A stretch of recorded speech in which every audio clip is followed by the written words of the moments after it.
ముహూర్తం కూడా మీరే ఫిక్స్ చేసేసిరా అన్న? అట్లాంటిది ఏం లేదన్న.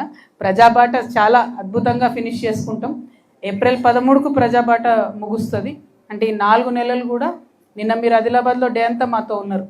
అప్ క్లోజ్గా ప్రతి సమస్యను ఇంటర్నల్గా డీప్గా అర్థం చేసుకోవాలన్నది మేజర్ ఇంటెన్షన్.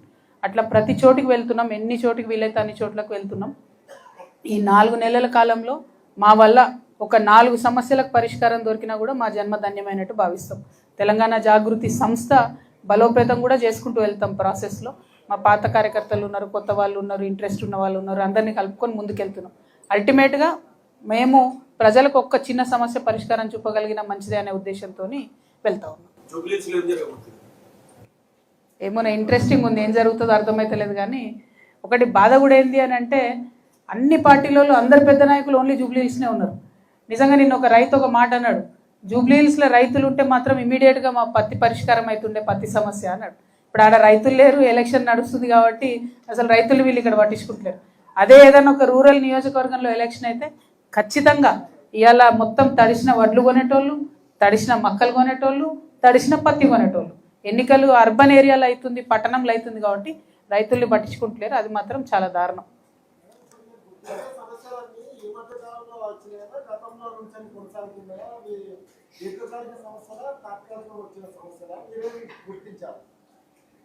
అంటే ఇరిగేషను, రైతుల సమస్యలు అనేటటువంటి అన్న సీజనల్గా పంటలు వచ్చినప్పుడల్లా వస్తూనే ఉండేటివి.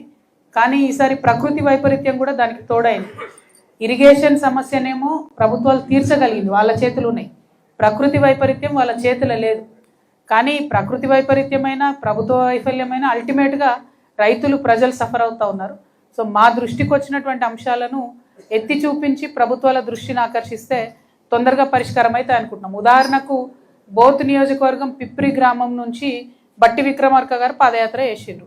మరి ఆయన ఇలా డిప్యూటీ చీఫ్ మినిస్టర్గా ఉన్నారు, ఫైనాన్స్ మినిస్టర్గా ఉన్నారు. వారు అనేక మాటలు ఇచ్చిర్రు అక్కడ. ఇప్పుడు ఆ మాటలన్నీ తీసుకొని మళ్ళీ ఆయనకు ఒక ఉత్తరం రాస్తాం మేము, అన్న మీరు ఇక్కడికి వచ్చిర్రు, ఇన్ని మాటలు ఇచ్చిపోయినరు అని. ఇలా ఆయన్నే ఇచ్చే చోట ఉన్నాడు కాబట్టి, ఆయన ఇవ్వగలిగే స్థానంలో ఉన్నాడు కాబట్టి ఖచ్చితంగా ఎంతో కొంత సమస్యలు పరిష్కారం అవుతాయి. ఆయన ఇచ్చిన మాటలు నిలబెట్టుకుంటారని మా ప్రయత్నం.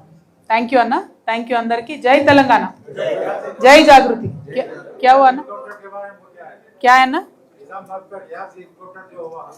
ఎప్పుడైంది?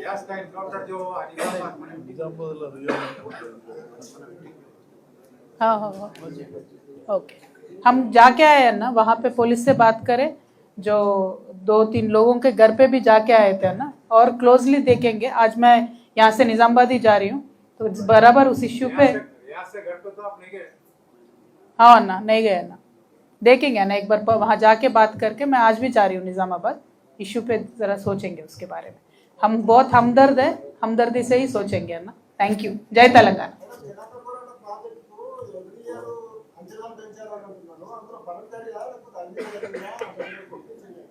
అంచనాలు పెరిగిన మాట వాస్తవం. 300 కోట్లతో స్టార్ట్ అయిన ప్రాజెక్టు 2000 కోట్లకు వచ్చిన మాట వాస్తవం. అందులో పనులు జరిగిన మాట కూడా వాస్తవం. 90% పనులు అయినాయి. 26 గేట్లు పెట్టి ఉన్నాయి ఆల్రెడీ. మనం నిన్న పోయే వరకు మెయిన్ కెనాల్స్ తవ్వి ఉన్నాయి. ఓన్లీ కొన్ని చిన్న చిన్నవి మాత్రం పెండింగ్ ఉన్నాయి. సో ఆ చిన్న చిన్న కెనాల్స్, లింక్ కెనాల్స్, అదేవిధంగా మహారాష్ట్ర సైడ్ ఉన్న 1700 ఎకరాల ల్యాండ్ అక్విజిషన్, ఇది జరిగిపోతే ప్రాజెక్టు స్టార్ట్ అయిపోతుంది.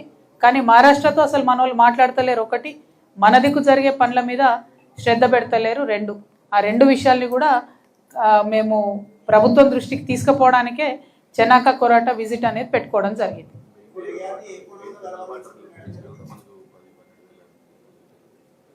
ఇప్పుడు ఉన్న కెనాల్లో నీళ్ళు ఇచ్చినా కూడా ఒక 10,000 ఎకరాలు కూడా పారేటటువంటి పరిస్థితి ఉన్నది. ఉన్న మెయిన్ కెనాల్కి నీళ్ళు ఇడిచిపెట్టినా కూడా.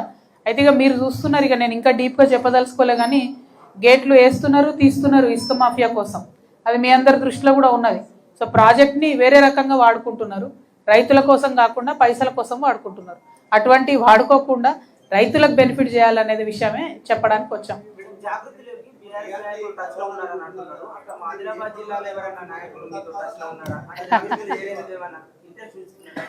అంటే జాగృతి ఎజెండా సింపుల్ బ్రదర్, సామాజిక తెలంగాణ సాధించాలనుకుంటున్నాం. ప్రతి పేదవాడికి న్యాయం జరగాలి, మహిళలకు, యువతులకు న్యాయం జరగాలనే ఉద్దేశంతో మేము ముందుకు వెళ్తా ఉన్నాం. మా ఎజెండా నచ్చి చాలామంది వస్తున్నారు, ఎవరు వచ్చినా వెల్కమ్ చేస్తున్నారు. కొంతమంది విమర్శిస్తున్నారు, వారిని కూడా వెల్కమ్ చేస్తున్నాం. సో నేనేమంటున్నా, అన్ని పార్టీల వాళ్ళు ఉన్నారు, అట్లేం లేదు, ఒకళ్ళు వీళ్ళు వాళ్ళని కాదు, అందరూ ఉన్నారు. కాకపోతే ఇప్పుడు అవసరం ఏమున్నది, ఫస్ట్ ఇష్యూ ప్రజల ఇష్యూ, ప్రజా సమస్యల ఇష్యూ, వాటి మీద ఫోకస్ పెట్టినాం. Thank you. జై తెలంగాణ.